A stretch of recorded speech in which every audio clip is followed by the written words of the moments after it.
Goeiemôre en hartlik welkom hierso by ons lewendige uitsending Sondagoggend vanuit 'n lekker nat van 'n Bylpark hier park hier vanuit die Beke se huis en ja, ons is nog steeds besig met ons 2025 einde van die jaar padreis of road trip. Daar sê ons is nog steeds besig. Ons is nou al so 'n bietjie oor die halfpad merk. As dit die wil van die Here is, gaan ons vir na die diens gaan ons bietjie daar by Dolla kuier. En dan na Dolla gaan ons weer daar draai by Isie en Koos maak om te kyk hoe gaan dit met Isie nadat sy vroeër die week 'n stroke gehad het. Sy is by die huis, so ons sal julle dan ook daar so 'n lewendige update gee hoe dit met haar gaan. Maar nietemin, ons is vanoggend hierso lewendig 8:30 Sondagoggend waar ons uitsaai op die Dak International Ministry se Facebookblad, op die Aanlyn Kerk Facebookblad, op die groep en al die ander plekke. Nou ons wil vir jou aanmoedig vanoggend. Okay. Ons wil jou aanmoedig vanoggend om die boodskap daar na jou Facebook tydlyn te deel, sowel as jou WhatsApp status. Na die tyd laai ons hierdie video ook op ons YouTube kanaal, die Aanlyn Kerk. So gaan subscribe daarso, dan kan jy ook die video's daar kyk. En dan het ons ook 'n Telegram channel waar ons die audio en die video oplaai, as ook 'n WhatsApp channel waar ons al ons daaglikse gebeure en nuus in die bediening met u deel. So gaan subscribe op die WhatsApp channel. Dit is nogal amazing, die channel. Wat lekker is, as jy nou aansluit, kan jy ook die vorige post kyk, so ver terug as wat jy kan. So dan kan jy ook sien waarmee ons is besig is, en dan kan jy ook so die roadtrip volg. Ons het foto's op en al die interessante dingetjies wat nodig is, en dan ook die skakels van ons diens, en ook jy is anoniem.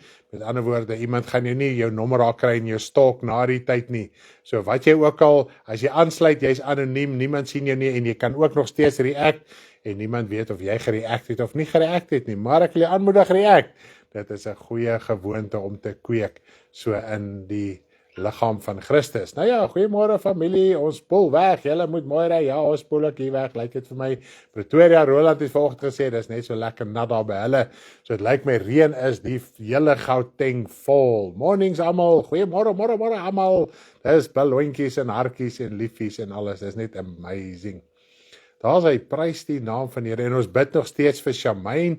Ek het vanoggend met 'n man gepraat, hy is daar by die hospitaal, hy moet ongelukkig ook op 'n stadium vandag huis toe gaan, en ek wil net die Ludix vra, terwyl hulle ingeskakel is, kyk so 'n bietjie daar na julle WhatsApp, ek het vir julle daar ietsie gevra, as julle daarna kan luister, sal dit so super cool wees, en laat weet maar of dit wel moontlik is vir julle. So ja, ons bly nog bid vir Shamaine. Ons het nie veel verder in nuus as presies wat ons gister op die channel gedeel het nie, so kom ons bly vir haar, dat die Here ook daar vir haar wonderwerk sal doen. 'n Man sê hy waardeer ons gebede, hy waardeer ons bystand ook in hierdie opsig. As sy, is daar enige ander nuus? O ja, ons is nog besig met die roadtrip. Ja, dit is niks ander nuus nie. Lizelle en almal het ingeskakel. Koos hulle, Essie, daar sê Jolene, hulle, al die Mosselbaaiers en almal, ons is nou sterk ook op pad daarna hulle toe. Hendrikse is daarso. Daar sê Isie, jy is goeiemôre. Ek sien jy en Koos is ingeskakel op julle fone. So ek neem aan dit gaan so bietjie beter. Ina, Leonie, ag, dit is net so lekker om almal se gesiggies te sien. As ek nie jou naam op die foon sien nie, of ek mis hom, jy is glad nie uitgesluit nie. Goeiemôre, Papnat, daar in Rodepoort is dit ook papnat, so dit lyk my dit reën baie wyd hier in Gauteng se wêreld. Daar sê Werner, goeiemôre, hartlik welkom. Reën daar by julle, Werner, is julle nog so 'n bietjie droog, laat weet so 'n bietjie. Sandra, ag, is so lekker om almal se gesiggies te sien. Yes, ons bid saam. Sessie en almal wat geraak is. Hey, dankie Stanley, ons het geluister, ons het Hendrikse wil graag, en die Hendrikse wil graag gaan. Ag, dis cool. Ag, prys die Here, dis reg, ons sal daar wees vir Shamaine. Ag, baie dankie julle, dankie. Ons wou by julle geweet het of julle gaan, en as ons nou die Hendrikse gekontak het, maar as ons bly julle het sommer saam daar gereël en uitgesorteer, ons waardeer dit geweldig baie. Ietsie saam ons sal uitsort. Ja, ek weet nie. Ietsie saam kan sy dit nie eet nie, sê net dis van die dakgemeente. Ek glo Marlies en Ruwaida gaan daaraan dink. Hulle dink daar is 'n bietjie aan daai ding. Michelle, hoe gaan dit met die voet, jong? Laat weet jy bietjie. Ek wil hulle moet bietjie vir ons 'n video call gooi dat ons ook net vir Shamaine kan hallo sê. Ja, as jy kan en is moontlik, kan ons as jy 'n video call kan doen terwyl jy daar is, sal ons dit baie waardeer, hoor. Ook in Stoffberg, liewe land, Vrystaat ook baie reën gekry. Daar sê dit lyk my dit is nat. Yes, dis die plan Tannie, dis die plan. Halleluja. Ag man, ons hoef nie baie te sê nie. Ons het 'n wyse mense wat saam met ons is. Hulle weet om hulle dinge te doen. So prys die naam van die Here daarso. Ons huil. Ons huil. Daar sê. Ag, dis so lekker. En as dit die wil van die Here is, Dinsdagoggend gaan ons weer Forest Farm toe. Isel wat daar is, ek hoor hulle noem Zella verjaar Dinsdag en dan Willie verjaar eers die 25ste. So ons sê dankie vir almal se bydrae, ons waardeer dit geweldig baie. Ek het dit nou nie hier nie man, my kar, ons het die Bybels gekry soos wat ons gevra het, dat julle bydraes lewer, ons het Bybels gekry, ons het lekker sweeties en bederf en alles gekry, so ons wil baie dankie sê vir elkeen wat 'n bydrae gelewer het, dat ons dit ook vir hulle so 'n bietjie kan gaan bederf daar in Forest Farm, ons waardeer dit geweldig baie. Trane vir julle liefde, natuurlik. Yes, goeie idee, dat sê, nee, ons... Ek sê vir hulle van Roland en Ria.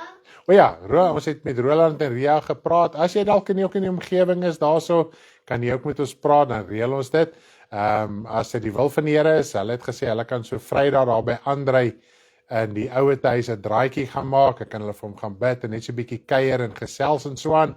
So dit so ook met Sandra gereël en hulle is baie opgewonde. So as jy dalk daar in die omgewing is in Pretoria en jy wil graag 'n draaitjie daar by my swaar gemaak in die ouer huis, dan kan jy asseblief ons kontak, dan kan ons die nodige reëlings vir jou deurgee. Dit sal so great wees. Hy waardeer elke besoek en elkeen wat sy gesiggies daar wys, hy waardeer dit geweldig baie.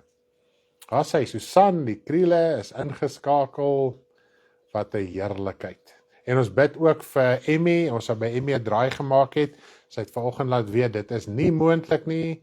Delarey wil ook baie reën. Ja, Cynthia, dit is verskriklik baie reën daar. Ek dink jy gaan dan nou by jou paadjie kan uitkom nie, want laas was dit klaar verspoel gewees. Liewe land, maar nietemin.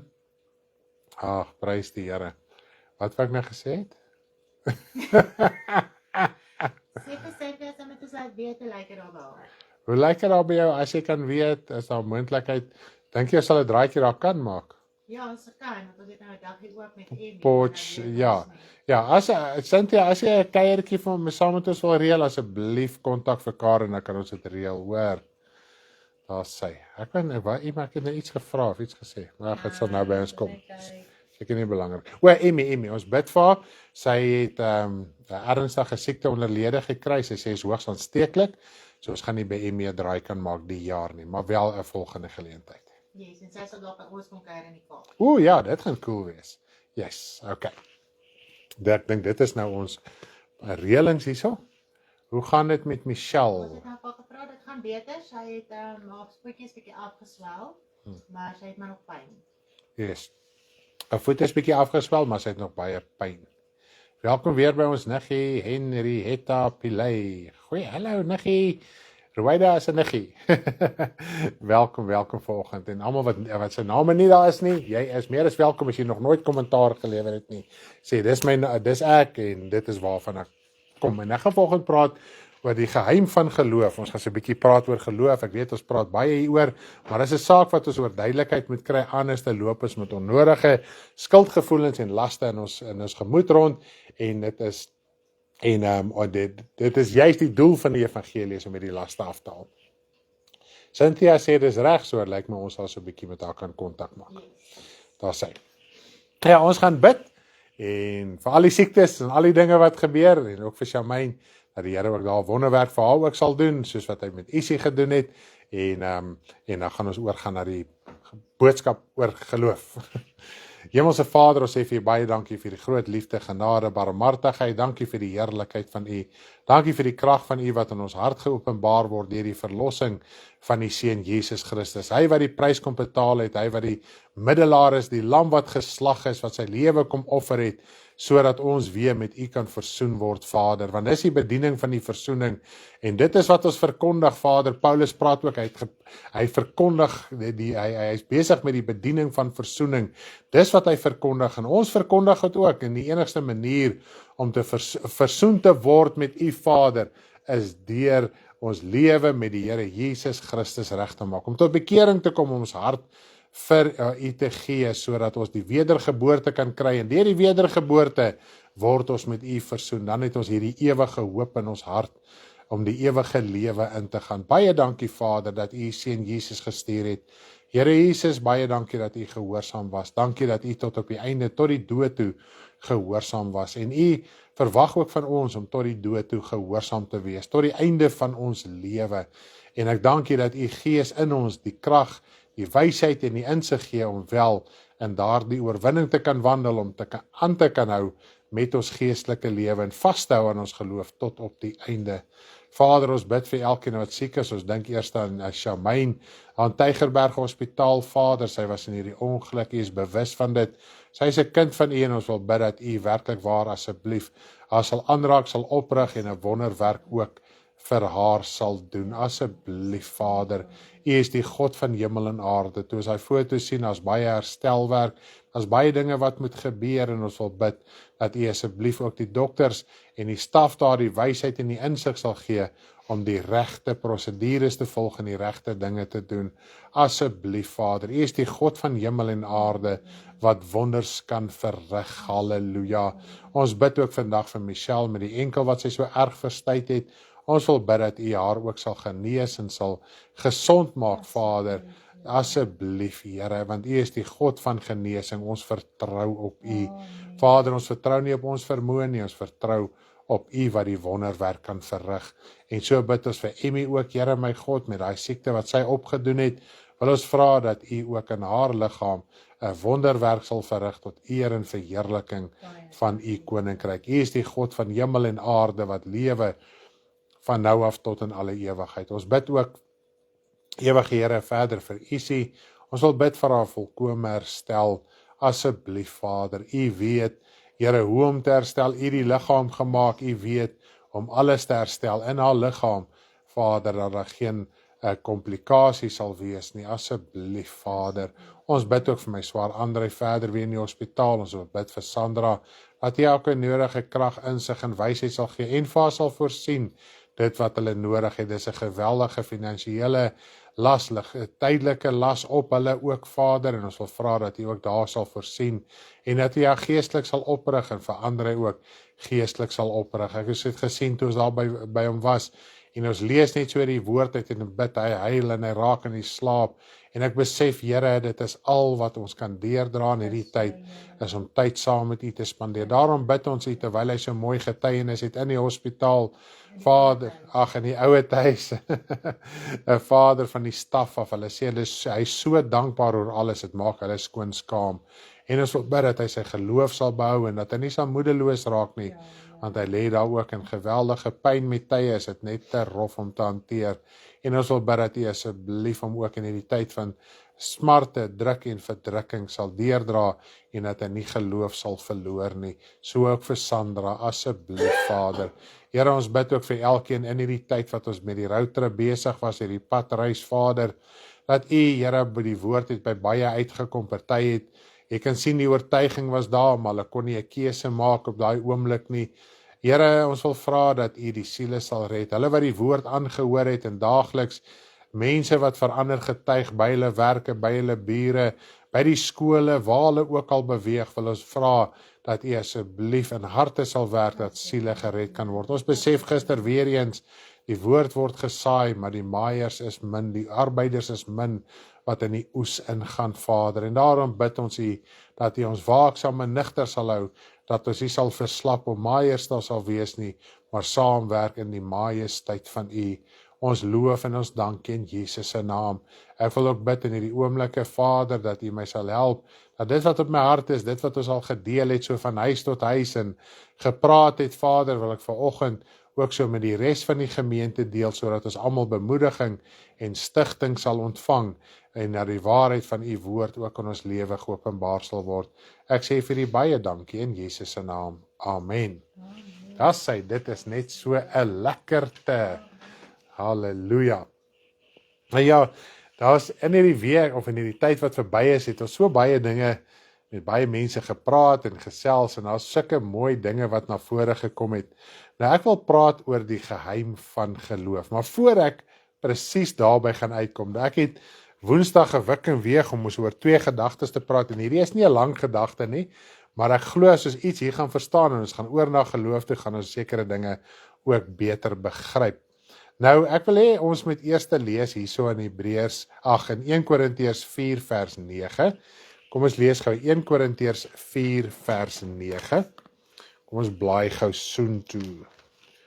1 Corinthians 4 verses 9. Ek gaan noodsaaklik net Afrikaans bedien vanoggend. So dan gaan ons so lekker met mekaar gesels. 1 Korintiërs 4 vers 9. Want dit lyk vir my dat God ons apostels die laaste plek aangewys het as tot die dood veroordeel, want ons het 'n skouspel geword vir die wêreld, vir die engele sowel as vir die mense. Nou ek wil ons aandag vestig op die woord skouspel. Nou as ons kyk na hierdie woord skouspel in die Engelse Bybel, lees jy spectacle. Nou die oorspronklike Griekse woord beteken letterlik om soos iemand wat op 'n verhoog gestel word en almal kyk na daai persoon en daai persoon moet nou aangaan en mense kritiseer en vind fout of wat die geval ook al mag wees. So dit is waar hierdie woord skouspel vandaan kom. Want selfs toe die Here Jesus op die kruis was, sê die woord daarso hoe die mense gekom het om hierdie skouspel te aanskou. Met ander woorde, die Here Jesus was daar op die kruis gewees. Hy was openbloot, so hy was op 'n stage, 'n theatrical stage. So dit is die oorsprong van hierdie woord. So toe Jesus daar op die kruis gehang het, was hy soos iemand wat op 'n verhoog is en hierdie skare mense kyk na hom. Nou, wanneer jy op 'n verhoog is, almal wat na jou kyk, hulle kyk met kritiek en fout vind en al die dinge ook. Hulle kyk nie net na die goeie nie, hulle kyk nie net na die slegte nie, maar almal ontleed, hou hulle daarvan, hou hulle nie daarvan. Jy sien, dink aan 'n teaterspel of selfs aan 'n film. 'n Film is mos hierdie skouspel, almal staar en kyk na hierdie persone wat besig is met hierdie toneelspel. So dit is waar die beginsel van hierdie woord vandaan kom. So skouspel is, jy is openbloot vir almal om te sien waarmee jy besig is. So Jesus toe op die kruis was dit ook soos 'n skouspel gewees. Dan wil ek net gou oorblaai na Hebreërs 10 vers 33 toe. Hebreërs 10 vers 33. Ek lees uit die ou Afrikaanse Bybel. So as jy wonder wat se vertaling ek gebruik, dis die ou Afrikaanse 1933-53 vertaling. Goed. Dis 10 vers 3, wat is dit nou? Daarom kry ons stage fright. Daar sê ons vandag daar praat, Elmarie. Kyk, kom ons lees gou Hebreërs 10 vers 3. Kom ons lees 32 en 33 want dit is so 'n aaneenlopende gedagte. Hebreërs 10 vers 32 en 33. Maar onthou die vorige dae waarin julle verlig geword het, 'n groot lydingsworsteling deurstaan het. Gedeeltelik omdat julle deur smaad en verdrukking 'n skouspel geword het, gedeeltelik omdat julle deelgenote geword het van die wat in so 'n toestand verkeer. So hier praat hy van waar die dag toe jy met jou geloof begin het, was daar soveel ywer in jou lewe en in hierdie beginproses was daar 'n geweldige lydingsworsteling. Jy het hierdie weerstand en teestand gekry, maar weens die blydskap en die heerlikheid wat in jou hart was en hierdie nuwe lewe wat jy gevind het, het jy vasgehou te midde van almal se kritiek en fout vind. En die dag toe jy die Here aangeneem het, is jy op hierdie stage. Jy is oop en bloot vir die hele wêreld om jou te kritiseer of jou aan te moedig. En nou praat hy hiervan. Dit is juis as ons nou wil praat van negatiewe, dit is juis die verkeerde dinge wat mense na ons toe gooi in tyd van druk en verdrukking wat ons hierdie skouspel geword het. So juist wanneer jy die Here Jesus Christus aanneem en hierdie druk en verdrukking kom, en hoe kom dit baie keer? Die meeste van die tyd kom dit deur mense. So jy moet weet, die dag toe jy jou hart vir die Here gegee het, is jy op hierdie stage gesit, en iemand wat op die stage is, kan nie wegkruip nie, kan nie stage fright kry nie. Nou ja, ons kry stage fright, en dis presies wat gebeur. Soos wat die tyd aangaan, kry ons hierdie stage fright, dan wil ons afklim, ons wil nie meer hierdie skouspel wees nie. En dit is waar ons geloof begin gebrek lê, en dan begin ons 'n wanbegrip van geloof kry. Dis vir my so mooi, die oorspronklike of die Engelse woord in Hebreërs 10 vers 3 van skouspel praat van 'n gazing stock. Met ander woorde, jy is daar om uitmekaar getrek te word. Jy is daar om beoordeel te word. Nou dit is my so mooi wat hy sê, made ashamed in front of others, exposed to insult and abuse, attacked by words. So dit is wat hierdie woord vir ons beteken. Jy is 'n skouspel, nie vir die goeie redes in die wêreld nie, maar juis omdat die wêreld jou kritiseer, met jou fout vind, jou sleg sê, valse dinge teen jou bring, en allerlei tipe van goed. Weens daai druk en verdrukking wat jy het, is jy op hierdie stage. Jy is oop en bloot vir almal om jou te kritiseer, om foute vind met jou. En dan verloor ons raak moedeloos in ons geloof. En dan, soos wat die tyd aangaan, begin ons 'n verwronge idee te kry van geloof. Want ek meen, mens kan net soveel keer moeilikheid en probleme hanteer. Dis baie keer asof dit net te veel raak. En dan word daar gepreek, jy moet net geloof hê om uit hierdie omstandighede te kom. Jy moet net geloof hê om dit te doen, of net geloof hê om dat te doen. Nou ons gaan vanoggend, terwyl jy hierdie gazing stock is, terwyl jy op hierdie stage is vir mense om fout te vind met jou. Jesus toe hy op die kruis het hy gesterf. En hy was op die kruis gewees en mense het hom gespot. Hy het deur smarte gegaan terwyl hy op die kruis was. Dis hoekom hy 'n skouspel word. Dis waarom hy geopenbaar was. Nou ons ook, ons word geopenbaar. En die Here Jesus sê, as hulle dit in die groen hout gedoen het, hoeveel te meer die droë lote. Nou ons is in vergelyking met Jesus hierdie droë lote. Nou as hy hierdie skouspel was, om gekritiseer te word, om mee fout gevind te word. Hulle het hom beledig. Geneesheer, genees jouself. As God by jy is, vra vir hom om jou van die kruis af te haal. So dit was spotte, dit was lasterlike uitlatings teen die Here Jesus. En ons is ook presies in daai posisie. En ons wil nie daar wees nie. Ons kry stage fright, ons wil afspring, ons hou nie daarvan nie. Niemand hou daar vir die karre lag lekker. So ja, en ongelukkig, dis wat Paulus hier skryf, dit is wat Hebreërs vir ons leer. Dit is 'n aanhoudende, voortdurende proses tot aan die einde van jou lewe. Nie tot oor 10 jaar of oor 5 jaar nie, tot aan die einde van jou lewe. Goed, nou kom ons gaan oor na geloof toe. Nou wat is geloof? Nou gaan jy deur al hierdie dinge, jy word sleg gesê, omstandighede draai teen jou, jy gaan hierdie druk en die verdrukking en moeilikheid en probleme en versoekinge en al die dinge ensovoorts. Nou, dan natuurlik word daar geloof gepreek en gesê, man, jy moet net geloof hê, dit sal beter gaan, man, jy moet net vashou, dit sal beter gaan. Hoe is ons konsep van geloof werklik waar? Nou, ons sukkel en ons raak moedeloos, omdat ons die beginsel van geloof of die geheim van geloof nie ken nie.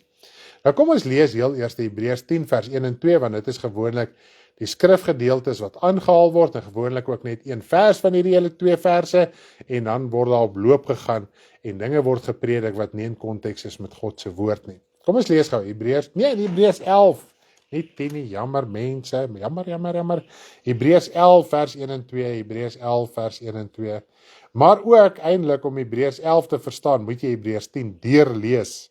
En dan kom jy agter, Hebreërs 10 gaan presies daaroor hoe 'n mens deur allerlei probleme, verdrukkinge, moeilikheid gaan. Hy sê tot hierso op een vers, op een plek in vers 34 van Hebreërs 10, Hy sê, want julle het ook saam met my gevoel in my boeye en julle het die berowing van julle goed met blydskap aanvaar, omdat julle geweet het, dat julle in julself 'n beter en blywende besitting in die hemel het.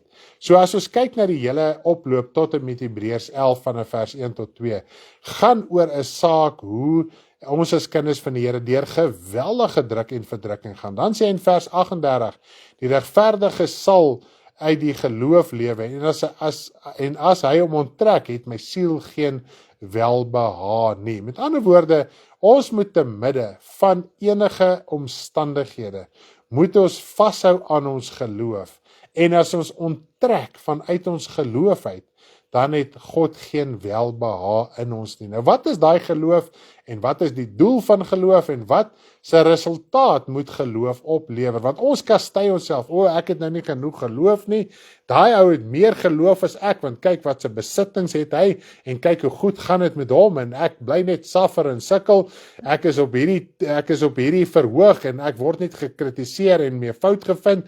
Jy is in die eerste plek, op die regte plek, want ons is skouspel vir die wêreld om ons te kritiseer, om fout te vind met ons, om ons valslik te beskuldig en ons wel te beledig ter wille van die evangelie. Nou kom ons nou by hoofstuk 11 vers 1 en 2. Die geloof dan is 'n vaste vertroue op die dinge wat ons hoop, 'n bewys van die dinge wat ons nie sien nie, want daardeur het die mense van die ou tyd getuienis ontvang. Nou, hy sê geloof is 'n vaste vertroue op die dinge wat ons hoop. So ons moet uitvind wat is die hoop. Dan moet ons ook uitvind wat is die geloof. Nou, jy hoop vir iets. Ek meen, hoeveel keer sê as ek hoop om so, ek hoop om dit te kry, ek hoop om soontoe te gaan. Nou, terwyl jy vashou in daai hoop, dit is geloof. Okay? Nommer 1. So ons moet net daai konsep reg kry.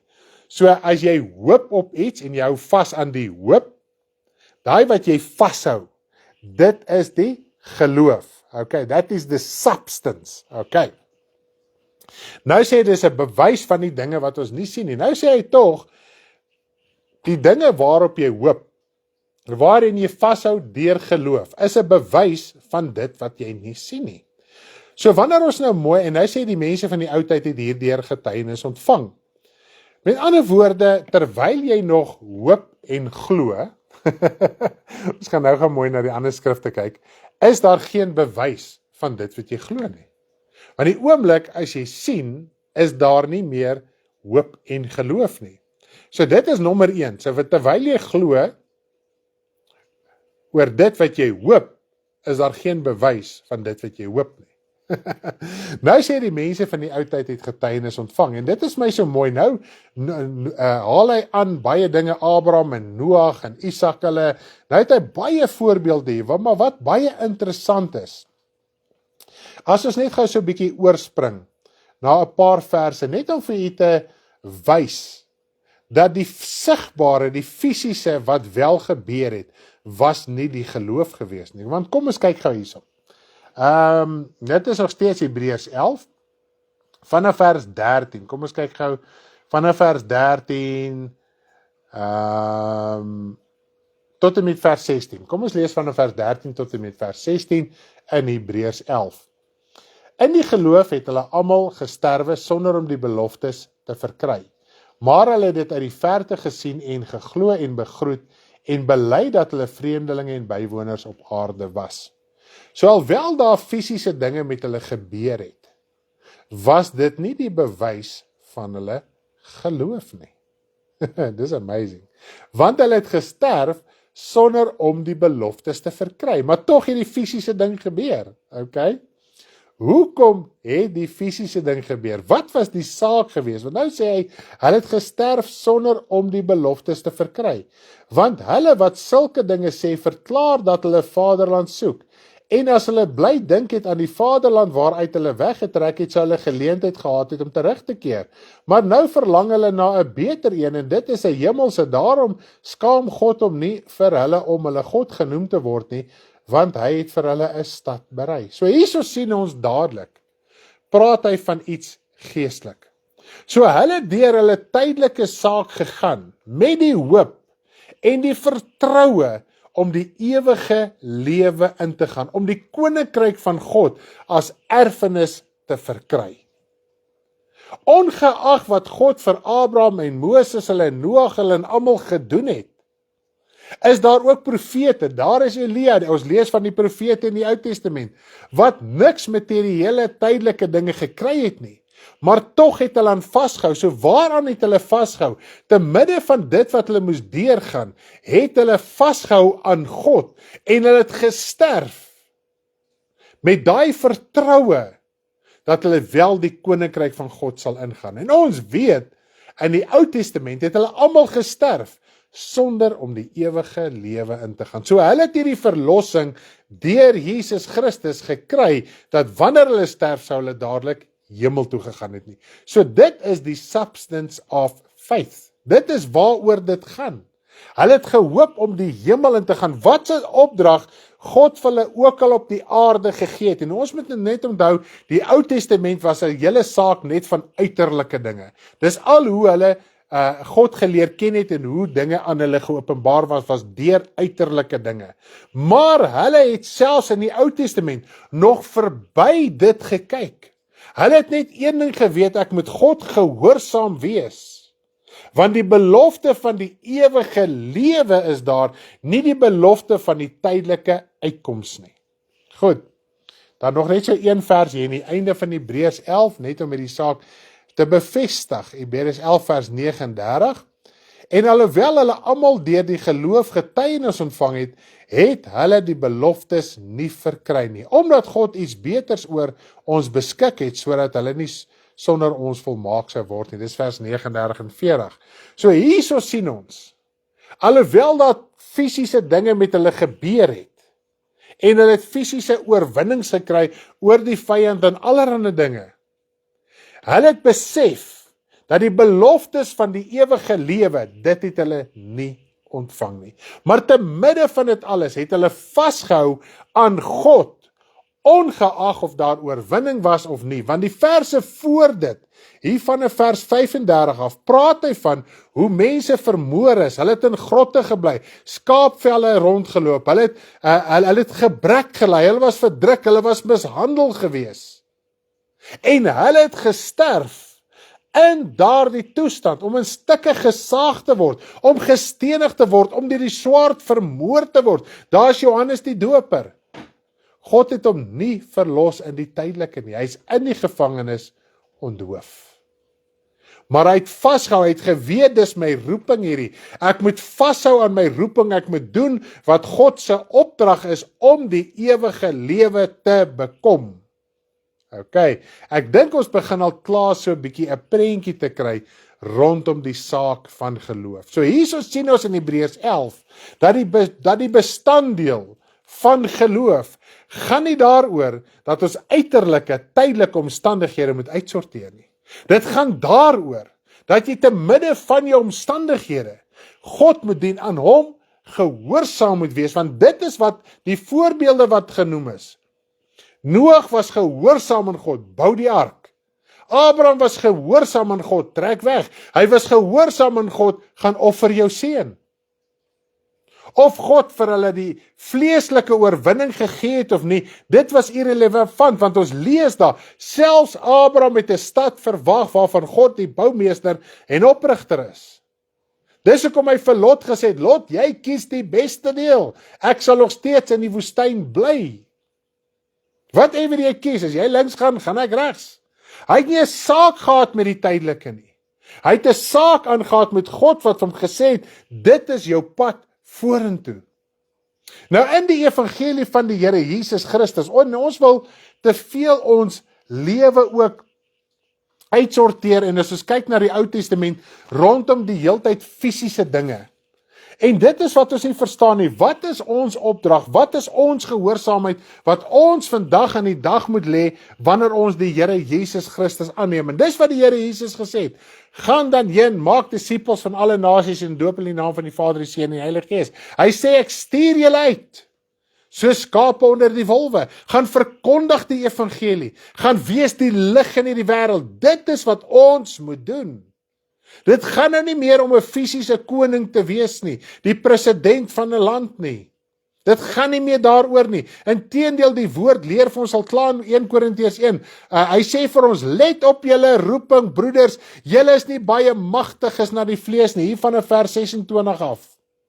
Julle is nie die wyse in hierdie wêreld nie, julle is nie die edeles in hierdie wêreld nie, julle is die swakkes in die wêreld, julle is op daai stage, julle is op daai verhoog om gekritiseer te word en fout gevind te word mee. Om verdruk te word ter wille van die evangelie, om te sê jy is 'n dwaas, jy is besig met 'n fantasie. Te midde van al die beskuldigings, te midde van al die lasterlike dinge wat teen jou gegooi word, moet jy vashou aan jou geloof om die Here te dien, nie dat die omstandighede moet verander nie. Nou kom ons lees gou hierso in 2 Korintiërs 4 vers 17. Goed, 2 Korintiërs 4 vers 17 en 18. Kom ons lees gou daarso. 2 Korintiërs 4 vers 17 en 18.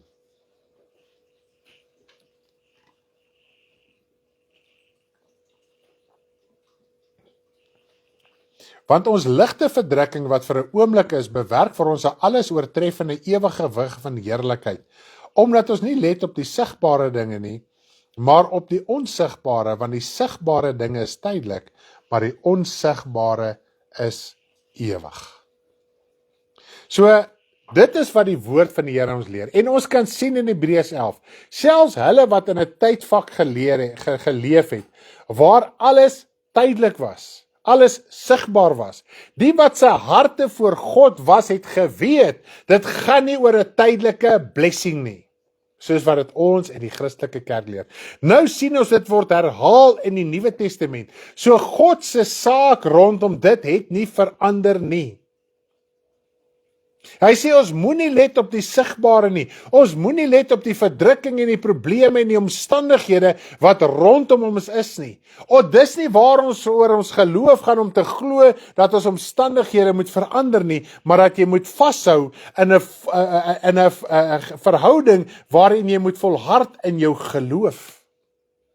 Nou wanneer ons ook kyk hierso na 2 Korintiërs 5 vers 7, 2 Korintiërs 5 vers 7. Want ons wandel deur geloof en nie deur aanskouing nie. 2 Korintiërs 5 vers 7.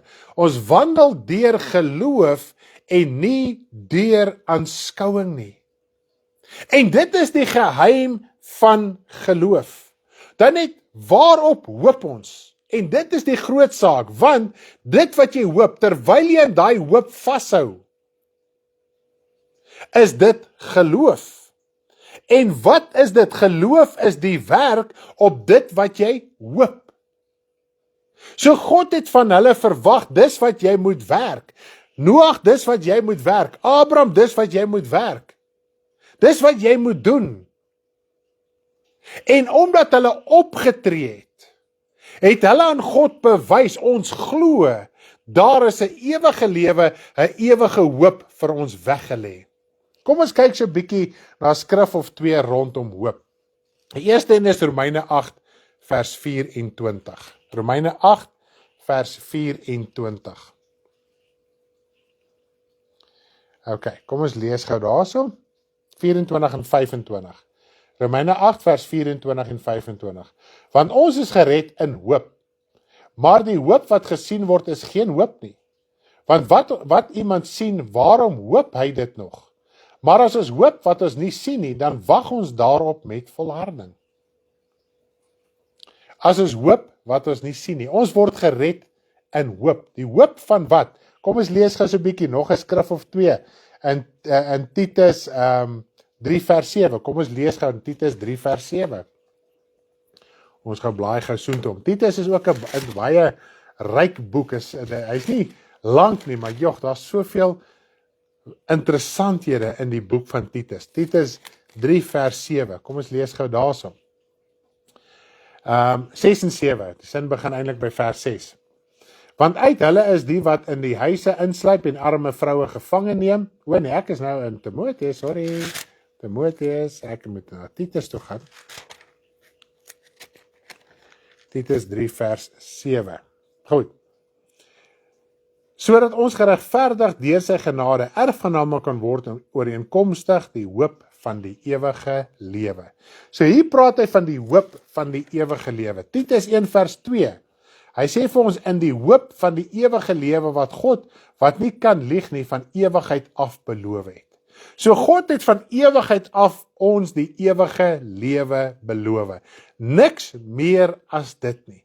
Selfs in die gelykenis wat die Here Jesus gepraat het oor die arbeiders wat op verskillende ure gehuur is. Dis nou in Matteus 20 vers 1 tot 16. Dan praat hy hoe almal dieselfde loon kry. Maak nie saak of jy die Here 'n dag dien of jy die Here 50 jaar dien nie.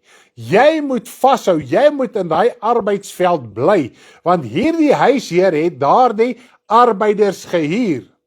Die eerstes het hy vroeg gehuur. Nou in ons dag en tyd sien ons dit baie in Suid-Afrika ook, die ouens wat op die hoeke van die strate staan in die hoop om werk te kry.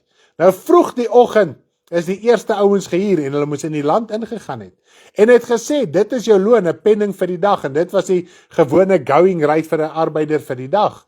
En soos wat hy weer teruggegaan het na die markplein toe, het hy gesien daar's nog mense wat nie gehuur was nie. En so deur die dag het hy mense gehuur en hy het gesê wat reg is sal julle toekom. En die wat net 'n uur vir die dag gewerk het, het hy dis gelyk opgedeel met hulle wat die hele las van die dag gedra het.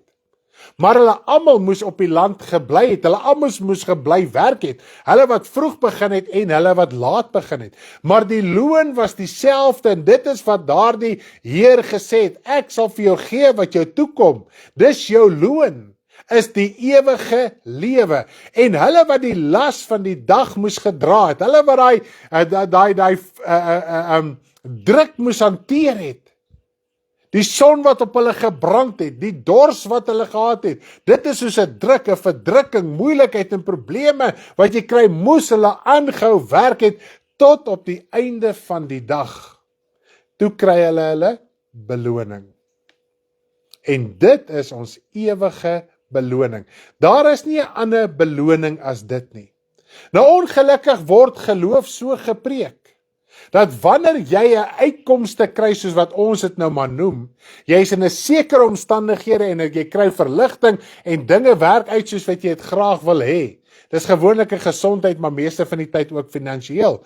Wow, hierdie ou het geloof. Hy het uit sy saak uit geglo. En dan maak ons soos die disippels, Here, gee my meer geloof. Dis in Lukas 17 vers 5 tot 6. En ek wil gou so 'n bietjie daar stil staan op verse daar rondom Lukas 17. Lukas 17 vers wat het ek nou gesê is dit? Dis is Lukas 17, ek gaan lees of dit's opgeteken vanaf vers 5 tot 10. En kom ons lees dalk net gou 'n stuk. Dis net so crazy om hierdie te sien. Lukas 17 vers 5 tot 10. Toe het die apostels aan die Here gesê, gee ons meer geloof.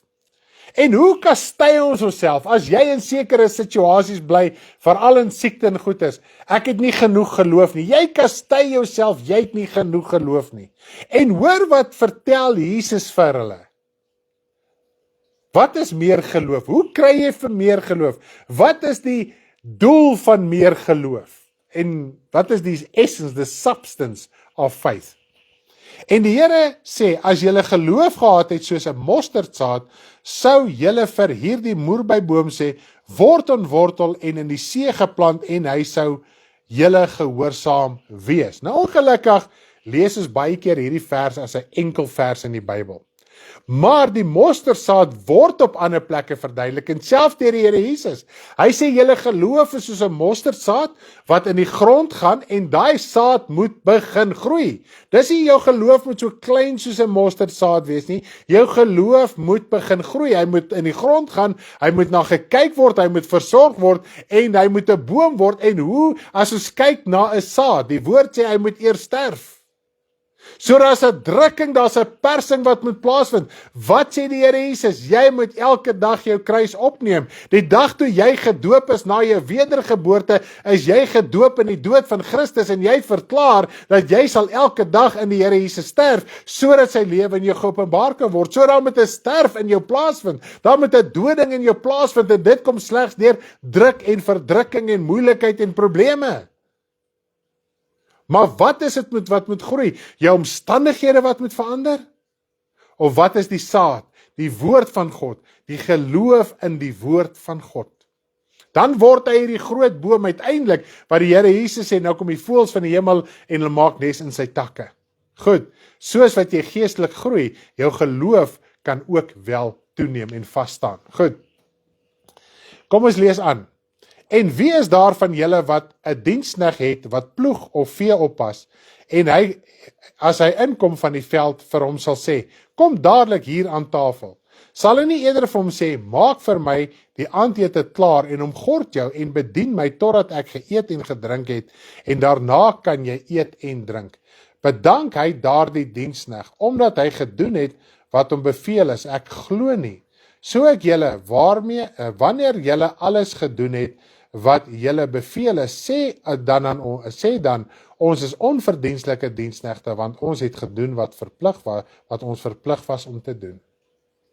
Ons is onverdienstelike diensknegte. As ons dit kan begin begryp, dan groei jou geloof. Jou geloof om vas te hou, te midde van jou omstandighede, om gehoorsaam te wees aan God, te midde van 'n vleeslike, uiterlike, tydelike beloning, want ons voel as ons nou meer bid, meer die Here soek, moet ons tydelik beloon word, en hier kom die Here Jesus, en hy sê vir ons, dit gaan nie oor tydelike beloning nie, jy's 'n onverdienstelike diensknegt, en op die einde van die dag gaan jou geloof beloon word met die ewige lewe. So as jy vashou aan die Here, as jy die Here dien met dieselfde vuur en ywer waarmee jy begin het, dit is geloof, al verander jou omstandighede ten goeie of ten kwade. Paulus sê ek het geleer, in honger kry, in node, in sla, in skande, in oorvloed, het ek geleer. Wat het hy geleer? Hy het geleer om vas te hou aan God en die evangelie bly uit te dra en te leef, ongeag oorvloed of tekort, ongeag siekte of gesondheid. Ons verloor ons ywer. Ons kry stage fright. Ons wil wegval van die geloof. Want ons voel my geloof kan my omstandighede nie verander nie, dan kan stay jy jouself. Nou sê die woord, en dit is so baie mooi, wat die Here Jesus ook sê in Lukas 12 vanaf vers 19 tot 33. Soek die koninkryk. En kom ons lees dalk net geraai vers of 2. Hierso in Lukas 12, so vanaf vers 29 tot 33. Lukas 12 vanaf vers 29 tot 33. Hy sê, julle moet ook nie soek wat julle sal eet of wat julle sal drink nie, en julle ongerus maak nie. En is dit nie so nie? Ons tydelike lewe maak ons ongerus. Dit veroorsaak oorlog. Dit maak ons moedeloos. It weighs out down. Dit ruk ons af vanuit ons geloof in die Here. En dink ons, ag Here, U gaan my nie antwoord nie. Ek het nie genoeg geloof nie. Wat help dit in anyway om te bid? Die feit dat jy elke keer gaan bid, is die toepassing van geloof. Want wat doen jy? Jy gaan bid juis, want jy stel jou vertroue op God, om jou geestelike lewe in stand te hou, want jy weet daar's 'n ewige lewe. Jy het 'n hoop om hemel toe te gaan. So een van die kern en belangrikste werke wat ons moet doen, is gebed. So terwyl jy God soek, te midde van jou omstandighede, nie dat jou omstandighede moet verander nie, jy soek die koninkryk van God, vir jou verlossing, vir jou redding, vir redding van ander se siele, bewys jy het 'n hoop op die ewige lewe. Jy gaan nou nie 'n ark bou en jou kind offer en oorlog maak teen 'n ander land en daai goed. Dit gaan ons nie doen nie. Ons moet vrede in ons hart hê. Jy gaan nie oorlog maak teen mense wat teen jou staan en jou haat nie. Dit is wat die Here Jesus sê, gaan bid vir hulle, vergewe hulle, spreek hulle vry. En as hy bitterheid opkom, dan gaan werk jy, Here, ek het 'n ewige lewe. Ek kan nie met bitterheid aangaan nie, ek gaan dit met U uitpraat in my gebed, ek gaan geloof toepas, ek gaan werk dat hierdie saak in my lewe verander, dat ek in vryheid kan lewe, dat ek nie met hierdie bitterheid in my hart bly aangaan nie. Dan sê dit, jy het 'n hoop op die ewige lewe. Dit is geloof. Okay. Hy sê, want al hierdie dinge soek die nasies van die wêreld en julle Vader weet julle het hierdie dinge nodig. Maar soek die koninkryk van God en al hierdie dinge sal vir julle bygevoeg word. En weet jy wat, ek wil jou vandag aanmoedig. Jy is met hierdie 2 verse. As jy nou 'n werk het en dan jy voel, en ek meen ons kry dit baie, dat mense sê, "Jog, julle is so bevoorreg om voltyds in die bediening te wees ensovoorts. En ons moet maar die grind van die dag vat en ons werk en ek wil dit sommer los want ek kan nie die Here dien nie en al die tipe van goeters." Maar in jou omstandighede, in jou werksomstandighede, moet jy die Here nog steeds soek. Goed? Nommer 1. Nou, soek die koninkryk van God, want julle Vader weet wat het jy nodig. Jou Vader in die hemel weet, jy het nog 'n werk nodig, waar jy vandaan finansies gaan kry. En ons dink, ons het baie keer idees, amper asof God nie weet wat op hierdie wêreld aangaan nie. God weet die enigste manier, hoe jy nou kan geld kry, om te kan leef, kos te kan koop, 'n blyplek te kan hê, vir jou kinders te kan sorg, is 'n werk. Soek sy koninkryk. Hy weet jy het die werk nodig. Maar nou gebruik ons die werksituasie as 'n verskoning om nie meer God te soek nie. En dit is ons probleem. Ons moet eintlik God begin soek. Dan gaan jou ingesteldheid, jou hartshouding teenoor jou werk gaan geheel en al verander. En ek dink dit is wat ons moet verstaan vandag. God weet jy het werk nodig. Hy is nie dom nie. Hy is nie onbetrokke in jou lewe nie. Hy weet jy het nodig. En ek en Karen weet ook, ons het geld nodig van mense wat gaan werk elke dag. Dis deel van jou druk. Dis deel van jou verdrukking. En as jy soos die woord sê, ons moet alles doen asof vir die Here. Solank as wat jy dink jy werk vir jou baas, gaan jy moedeloos raak. Dit gaan die oorhand oor jou kry. Maar as jy sê, Here, vandag gaan ek vir u werk. En ons lag altyd so vir Paula en vir Lindy wat by SARS werk. Hulle sê, ja, dan werk ons nogal so ewe vir SARS ook. Dis die ergste job wat jy kan doen. Dan lag ons sê, nee, dis die werk wat jy kan doen. Jy het tot dusver nog die verstandelike vermoë, die liggaamlike vermoë ensovoorts en die middele om werk toe te gaan. Jy het 'n kinders wat jy moet onderhou. Jy moet vir hulle sorg. Die woord sê as jy nie vir jou kind sorg nie, is jy slegter as 'n ongelowige. En God weet, om vir 'n kind te sorg, het jy geld nodig. En jy het dan 'n werk nodig om daai geld ergens in die hande te kry. Maar as ons net ons hart bietjie kan verander, ons gedagtes kan verander, en te sê, Here, ek gaan van elke geleentheid gebruik maak waar ek U kan soek, om U wel te soek, of dit die 10 minute is in die kar wat ek op pad werk toe ry, of die uur op pad werk toe, of die uur op pad terug, of net gou daar so 'n lunchtyd breek te vat, ek gaan gou my broodjies eet, maar ek gaan aan een kant sit, en ek gaan net bietjie sit en bid en U soek, vir 10 minute in my lunchtyd, of vir 5 minute in my lunchtyd. Kan ek vir sê, jou hele lewe tollenaars.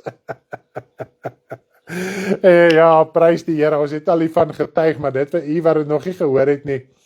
So op die pad, veral in die Gauteng, die Kaapenaars ken mos glad nie tolpaaie nie. Hierso, die res behind the pretty mountains, die res is mos nou Joburg volgens die Kaapenaars. Daar's tolhekke. Nou eendag ry ons so en ons kom by 'n tolhek hier by Bloemfontein. Ons is tol gewoond wat ons mos nou in my gebly. Ja, en die tolhek was altyd R90 of iets soos dit. Ja, nou is ek en Karen halfene moan oor die tollenaar wat nou ons geld gaan vat. Nou ons luister die audio Bybel in die kar en op daai oomblik toe ons na die tolhek toe gaan, toe sê waar die Here Jesus sê, betaal aan die wat tol. Betaal die tollenaars aan dit wat hulle wil hê. Ek sê vir ons skrik vir ons tot vandag het ons nooit gemoun oor 'n tolhek nie.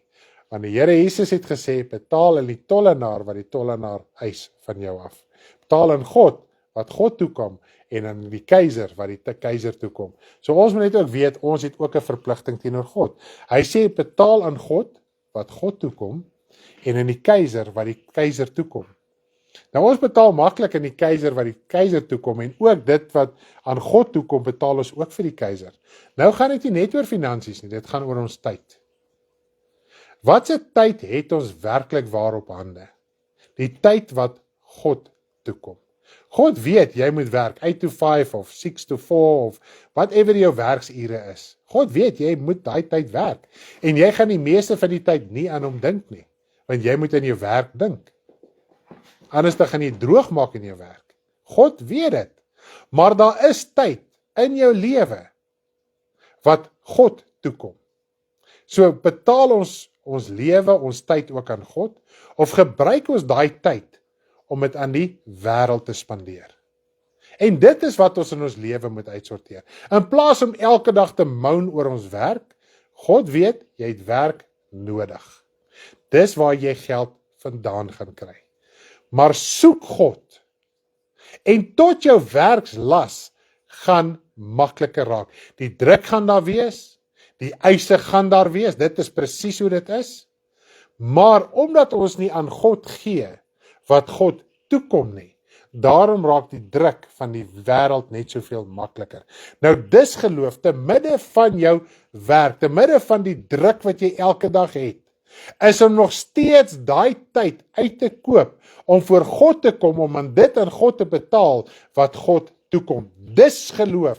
En as jy daai geloof toepas, bely jy soek ook 'n hemelse stad, 'n vaderstad, 'n stad wat deur God gebou word. Dis jou ewige hoop. Jy bely, ek is op pad na die hemel toe. Jy het 'n geloof in jou hart, jy het 'n hoop in jou hart om die ewige lewe in te gaan. Maar as ons soos die wêreld is, om ons tydelike omstandighede voor te gooi as 'n verskoning, ja, ons moet ook eet en ons moet ook drink. Dit maak ons ongerus van so 'n aard, dat ons nie eens kan dink om daai paar minute wat ons wel het, konstruktief ook aan God te spandeer nie. Dit is geloof. Nou kan jy vir my sê, nou wat van my tydelike omstandighede? Mag ek die Here vra? Ja, natuurlik mag jy die Here vra. Die Here Jesus praat ook in Lukas 16 vanaf vers 1 tot 15. Praat hy van jy kan nie God en Mammon dien nie.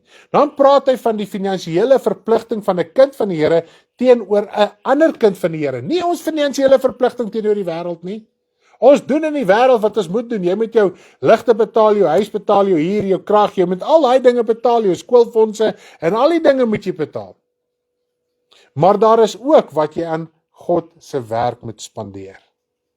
En ons laat dit ook na. Maar omdat ons baie keer 'n geestelike gebreke vir verhouding het, sukkel ons om ook selfs ons tydelike verpligting te verstaan van harte. Nie as 'n wet nie, maar wel van harte.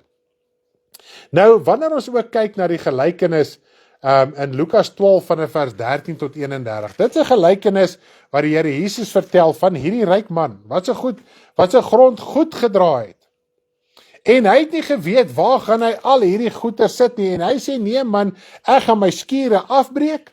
Dis nou hier in Lukas 12 vanaf vers 13 tot 21. Ek gaan my skure afbreek en ek gaan my groter skure bou. En ek gaan vir my siel sê, siel, siel, jy het baie goed weggesit vir baie jare. Neem rus, eet, drink en wees vrolik. So, jy maak vir jou neseier bymekaar. So nou steun jy op hierdie neseier. So dit is 'n valse gerusheid. Is jou siel op die plek waar hy moet wees? Nou sê Jesus, maar God het aan hom gesê, jou dwaas. Nie 'n mens nie. God het vir hom gesê, jou dwaas wat op die aardse middele steun wat jy bymekaar gemaak het. In hierdie nag sal hulle jou siel van jou afeis, en wat jy gereed gemaak het, wie sin sal dit wees? So gaan dit met hom wat vir homself skatte vergader en nie ryk is in God nie. Is dit nie skrikwekkend om dit te besef nie? Jou lewe bestaan nie, in vers 15 sê hy, jou lewe bestaan nie uit die oorvloed van jou besittings nie. So as jou lewe nie bestaan uit die oorvloed van jou besittings nie, praat God van 'n ander lewe. Hy praat nie van hierdie aardse lewe nie. So niks wat ons op die aarde besit en nie besit nie, kan nie jou geestelike lewe reflekteer en jou geloof in God nie. Wanneer ons selfs in 1 Timoteus 6 lees, dan lees ons daar gaan gerus self dat deur 1 Timoteus 6 vers 3 en 5 en 8 tot 11. Die woord sê die persoon wat dink dat die godsaligheid winsgewend is en dat 'n mens finansiëel geseënd is en dit is deel van die godsaligheid het afgeval van die geloof. So ons kan nie ons geloof gebruik met die wete dat my geloof, God eer my geloof en daarom voorsien hy vir my tydelik nie. Wat sê die Here Jesus? Jy moet vashou En wat jy hier nodig het, sal God vir jou voorsien. Dit het niks met jou geloof te doen nie. Sou dit wel die bepalende faktor wees, is die meerderheid ongelowiges op pad hemel toe. Want dit gaan finansiëel goed met die meerderheid van ongelowiges, is dit nie so nie? Ons moet perspektief kry binne in die evangelie. So die geheim van geloof gaan daaroor, jy het 'n hoop op die ewige lewe. En alles wat jy moet doen om God gehoorsaam te wees, om die ewige lewe te bekom, te midde van jou omstandighede. Dit wat jy doen, wat konstruktief is en produktief is, om God se koninkryk te bevorder, te midde van jou omstandighede, dit is geloof. En whatever jy hier nodig het, terwyl jy besig is daarmee, sal God vir jou voorsien. God weet, jy het wysheid en krag en liggaamlike sterkte nodig om jou werk te gaan doen, om geld te kry. God weet dit, hy is nie onbetrokke nie. Dis nie asof hy met oogklappe deur die lewe gaan soos ons nie. Hy weet jy dit nodig, maar jy moet ook aan hom tyd spandeer wat hom toekom. Nou daar lê ons gebrek, so wat gebeur nou? Ons meet ons geloof alles aan die sigbare, want die sigbare is tydelik. En hy sê ons moenie wandel volgens die sigbare nie, maar volgens die onsigbare. Jy kan nie die hemel bewys in die sigbare nie, maar tog kan jy. Deur te doen wat God van ons verwag. Dit is 'n bewys dat jy wel glo daar is 'n hemel. En mense om jou sal dit sien. As mense vra waar is God, moet hulle die vrug van die Gees in jou sien om te sien God is in jou lewe, in plaas om te vra waar is God. So ek glo en vertrou dat hierdie boodskap vandag werklik waar diep in ons harte kan spreek. Ons moet verstaan ons is onverdienste diensknegte. Ons is 'n skouspel om gekritiseer te word, om mee fout gevind te word, om met woorde geslaan te word. Dat ons omstandighede op en agterste voor en onderste bo word. Maar in daai tyd hou jy vas aan die Here. Jy bly bid. Jy bly die woord lees. En dan het die belangrikste wat jy kan doen, wat werk, is gebed. En ons het so mooi geleer, God werk saam met jou gebede. Ons wil partykeer te veel praat en te veel doen, as wat ons werklik waar in ons binnekamer gaan en tyd saam met God spandeer, want dit is die tyd wat God toekom. Jesus het God gaan soek, sodat hy die evangelie kon uitdra. Ons soek God net vir die tydelike saak. Begin die Here te soek vir verlossing, bevryding en die redding van ander siele. En om deur God gebruik te word in die wêreld daar buite. En jy sal sien, al jou tydelike sake gaan net soveel makliker gaan. Nou ja, prys die naam van die Here. Dit is wat ons 'n bietjie al deur gepraat het met mense rondom ons, wat in ons hart is. En ons moet onthou, die enigste iets wat God ons beloof het van ewigheid af, is die ewige lewe, niks anders nie. So as ons doenig raak met die Here in ons binnekamer en waar ons kan ook met ons lewe en met ons woorde, moet ons dit doen en dit sal 'n bewys wees, jy glo, jy gaan wel hemel toe. Nou ja, baie dankie dat jy ingeskakel was en mag jy 'n lieflike dag verder hê en bid ook vir almal waarvoor ons gebid het en bid vir hulle ook wat hulle gaan besoek ensovoorts, sodat die Here se evangelie en sy woord ook verder uitgebrei kan word. Prys die naam van die Here, stigtend en opbouend. Loof die Here dat u wel ook antwoorde gekry het. Geseënde dag verder vir elkeen. Bye bye.